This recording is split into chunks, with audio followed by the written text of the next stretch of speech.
morning. Better late than never. I'm a big city boy now. Nothing can get me out of this hour. You want breakfast? I'm ready, Granny. For a city boy, you move pretty good. Your Uncle Jed's already at the table. Yes, ma'am. Oh, Ellie Mae! Oh, you're up. Yes, ma'am. But I sure am sleepy. You young'uns wouldn't have this trouble if you went to bed at a decent hour. Well, I went to bed at 9 o'clock. There you are. Now, take your rooster and put 'em out. Have some breakfast, and then we'll go down and get the Clampett Enterprises ready for business. Frank, the bank building won't even be open. Folks in Beverly Hills don't get up this early. But They don't, huh? You know who that is at the door? Who? Mr. Drysdale. He's riding into town with us. At 5 o'clock in the morning? He didn't stay up half the night like you did. He knows this is the best part of the day. It's the early bird that catches the worm. So, he's up, ready to go, bright-eyed and bushy-tailed.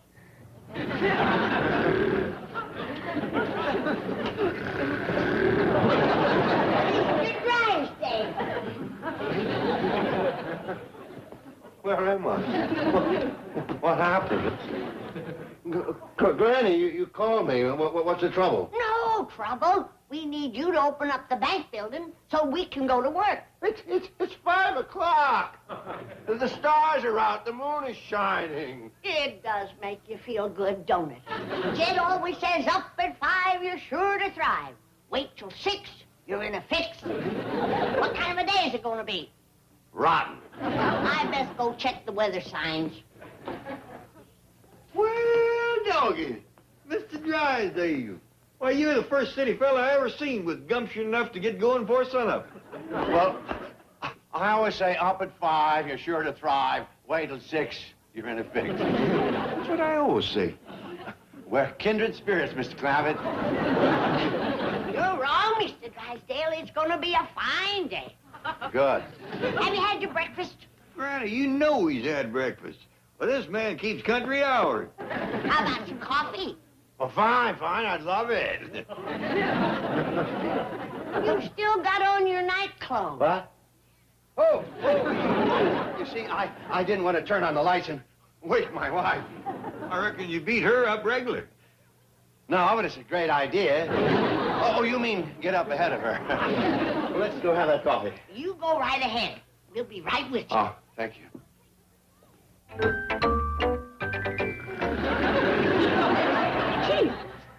Chief, What? it's only 8:30. What are you doing here at this hour? This hour? I've been here since 5:30. How come? I had to open up so the Clampetts could go to work. At 5:30? Yes, from now on, they want to open up at 5. You're wearing pajamas. Oh. I was so sleepy I forgot to change. Oh, I've got a suit in here. Please put it on immediately. If someone came in here, do you realize what they would think? What would they think? Well, they think that perhaps you hired me for reasons other than my secretarial ability. As a matter of fact, I did. Yes, you were cheap. You were living there for a minute, weren't you? Just for that, I hope the Clampetts stay in the 5th floor for a year and get you up at 5 every morning. I'm getting rid of them today. I'm bringing in a hired gun. Chief. No. He's just a troubleshooter, but he's the best. Cunning, cruel, ruthless, unprincipled, conniving. Oh, a beautiful man. Oh, by the way, his name is Homer Bedloe. Good morning. Good morning, Mr. Bedloe. How did you know my name? Well, you fit Mr. Drysdale's description perfectly. Sit down. You and Mr. Drysdale friends? I don't have any friends. I hope Mr. Drysdale will find my work pleasing. I'd like to give up my job on the railroad and stay on here. A bank offers wonderful opportunities. That's true. You get to foreclose on mortgages, repossess cars and furniture. I'll bet it's a great kick to go and get a television set just when the kids are watching their favorite show. May I ask ask what you're looking for? Snipers. Booby traps. Surely you don't suspect Well, it's that... a force of habit. I didn't get to be this old and mean by being careless. Butler? Right. And you're Milburn Drysdale. That's right. I'd have known you anywhere. You're the spitting image of your father. You knew Dad? Worshipped your father. He was the meanest man I ever knew.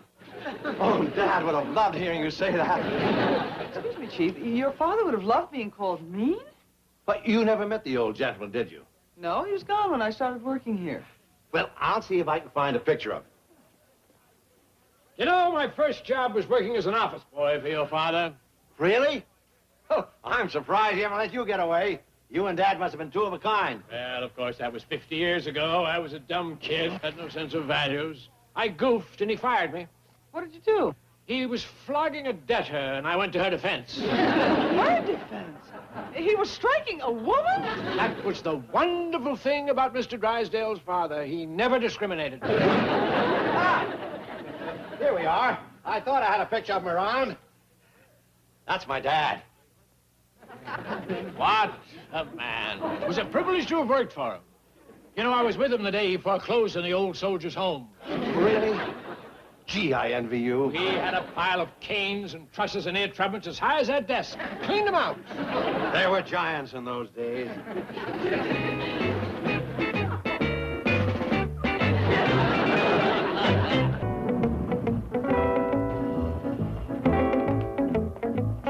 Now remember, if the Kravitz happened to see us together, I caught you snooping around the fifth floor here. Right. Now, this is Granny. Oh, she's a dentist, huh? Dentist, doctor, surgeon, barber, obstetrician, you name it, she does it. Doesn't look like an educated woman. Never went to school in her life. But she did all these things back in the hills, so she figures she can do them here. Now, this is Mr. Clampett, my largest depositor. Looks like a nice fellow. Yes, he is. Strange, too. Growing up, he had everything going for him. Poverty, ignorance, hunger. He could have been rotten to the core. Turned out nice, huh? Yes. Somewhere along the line, he went wrong. Maybe he had a happy childhood. That can warp a man. Thank goodness I had your father to teach me the 3 R's. Rookin', robbin', and repossessin'.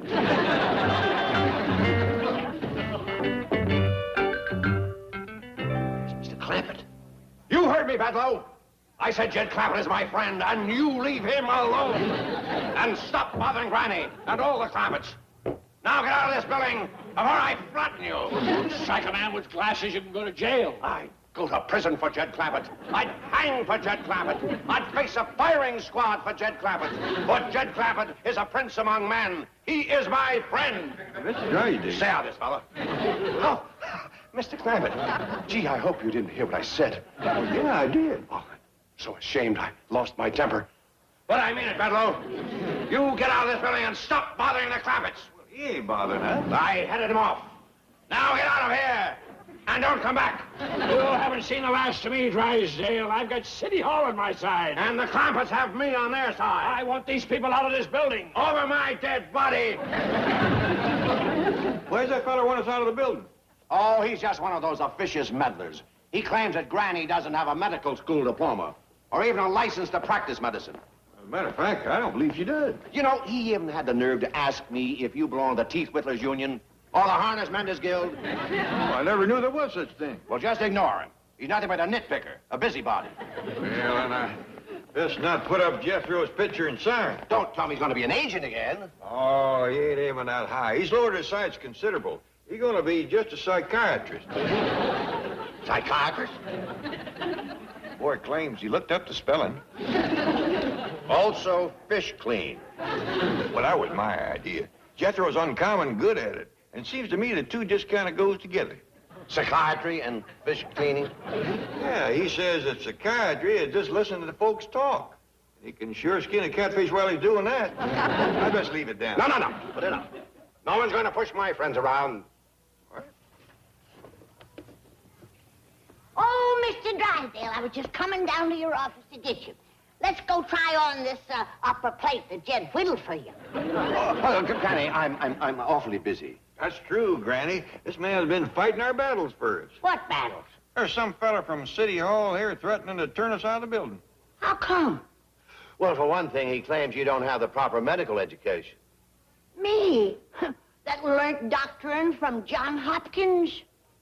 You studied medicine at John Hopkins? I can vouch for that. Granny rode a mule all the way to Timbo, Arkansas, just to study with John and Elvira Hopkins. John and Elvira Hopkins. Probably the greatest husband and wife yarb doctoring team in the history of medicine. How long you study with them, Granny? Oh, I took the full course. Then I done what they call postgraduate work. All in all, I was there pretty near 2 weeks. Well, unfortunately, I'm afraid that won't impress the authorities here in California. I'm in trouble, too, Granny, because I don't belong to something called the Teeth Whittlers Union or the Harness Menders Guild. How about Jethro? Is there a psychiatrist union, too? Well, I wouldn't doubt it. Couldn't we just let the boy clean fish? Well, no, that's where we're really in trouble. The International Brotherhood of Fish Cleaners. But don't you people worry. I've thrown myself between you and the enemy. I shall not pass. Well, Mr. Drysdale, you can't buck the whole state of California single-handed. Then I'll go down fighting. From the halls of Sacramento to the shores of old L.A. I will fight my Clampetts' battles and protect them night and day. My doggies, Granny, I never realized Mr. Drysdale was such a scrapper. He's got to have some Tennessee blood in him, Jim. Look, Mr. Bedloe, I found another picture of Mr. Drysdale's father in the storage vault. My hero. He looks positively vicious. Yeah, great guy. Bureaucratic meddlers, I will shield them with my might. And if I should fall, there'll be a new star in heaven tonight. I've got a great scheme to get rid of the Clampetts. Don't you dare! What? Well, that's what you hired me for. We're in this together. Me? I won't betray a friend. Good for you, Chief.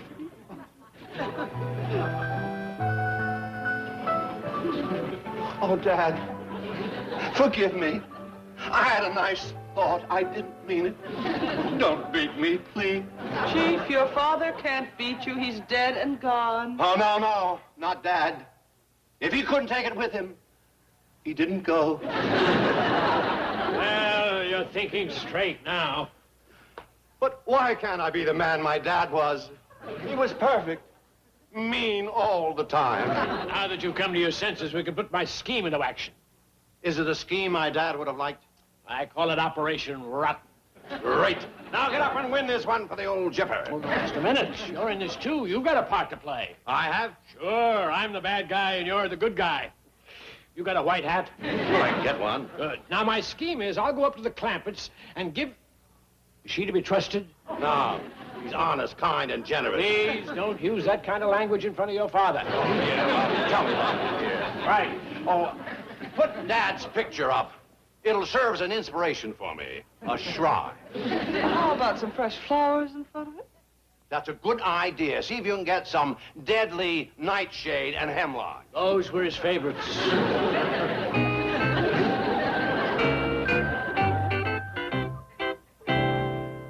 You're a dirty, rotten old man.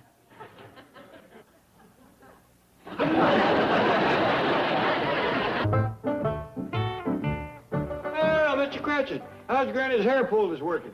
That's what I'm here to find out. Well, come on over, sit down, and we'll have the unveiling. Yes. Well, How long has the poultice been on? oh, a week, and I'm sure glad to get it off because everybody's been laughing at me. Well, they ain't gonna laugh no more.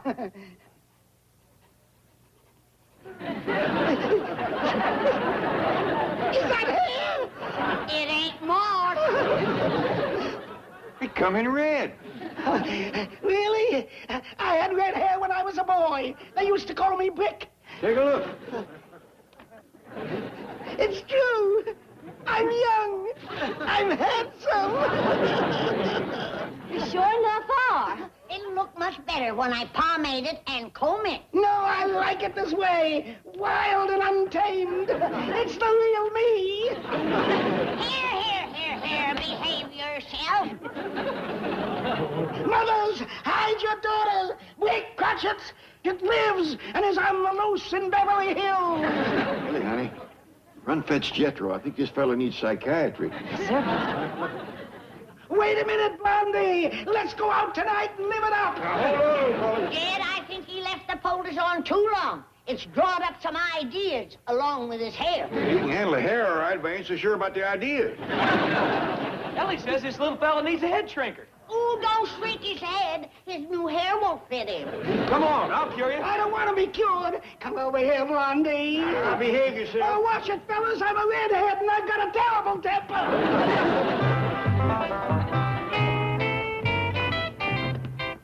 Now, give me a couple of minutes to terrorize them, and then you come to the rescue.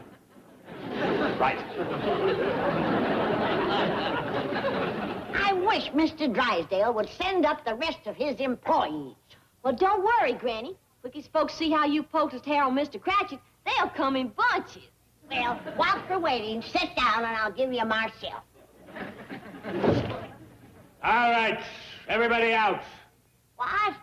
You heard me. Clear out and take all this junk with you. John! Now, say here, mister. Don't you touch me. I've got a writ. Well, no wonder you're feeling so mean. Come on, sit down and I'll lance it for you. I'm talking about a legal writ ordering you to vacate these premises.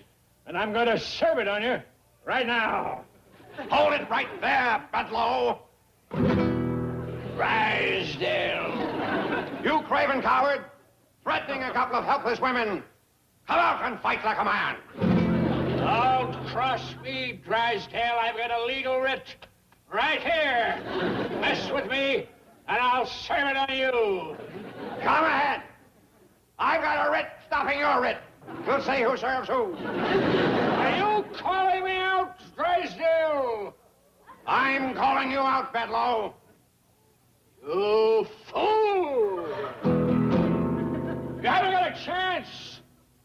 You're a banker, and I'm a professional writ server. Truth, honor, and justice will speed my hand, and my strength will be that of 10. For my heart is pure.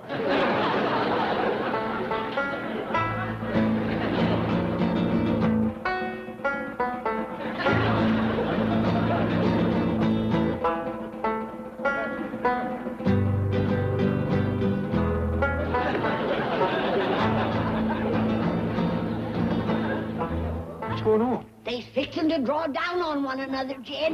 Yeah, they both got legal writs. I serve you first. You're wiped out, Drysdale. You lose your bank, your home, everything. I'll gladly pay that price to save my friends, the Clappets. No, I can't let you do this. Mr. Drysdale, if this fella wants us to get out of the building, we'll go peaceful. I whipped you, Drysdale. You did not. Stand aside, Mr. Clappet. Let me at him. Let him go, Jed. Let him fight it out. We don't want to leave this place. No, we caused Mr. Drysdale enough trouble. But he'll say I turned yellow, that I let down my best friend. Well, it's better than getting wiped out. Come on, commence packing up.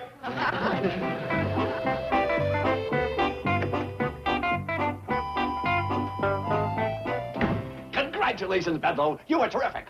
You were pretty good yourself. You mean the Clappets are gone? Operation Rotten was a complete success. Now, we'll talk about my fee. Ah, yes. Well, how much do I owe you? Give me a job in the bank and you don't owe me a penny. You mean it? Turn me loose in your loan department and I'll show you rottenness you never dreamed of. It's a deal. When do I start? I'll get in touch with you. Have a nice trip back. Goodbye. Goodbye. Chief, surely you're not going to hire that evil man on a permanent basis. Of course not. But I get rid of the Clampets, and it didn't cost me a cent. You mean you deliberately swindled Mr. Bedlow? That's the way Dad would have handled it. Mr.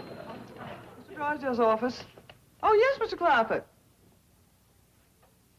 I see. Yes. Yes, well, I'll certainly tell the chief. I'm sure he'll appreciate it. Yes, well, thank you. Goodbye. Appreciate what? The Clappets have decided you're the best friend they've ever had. That's me. They're proud of the way you fought for them, and they're not going to let you down. Great. They're staying on the 5th floor and going to fight with you.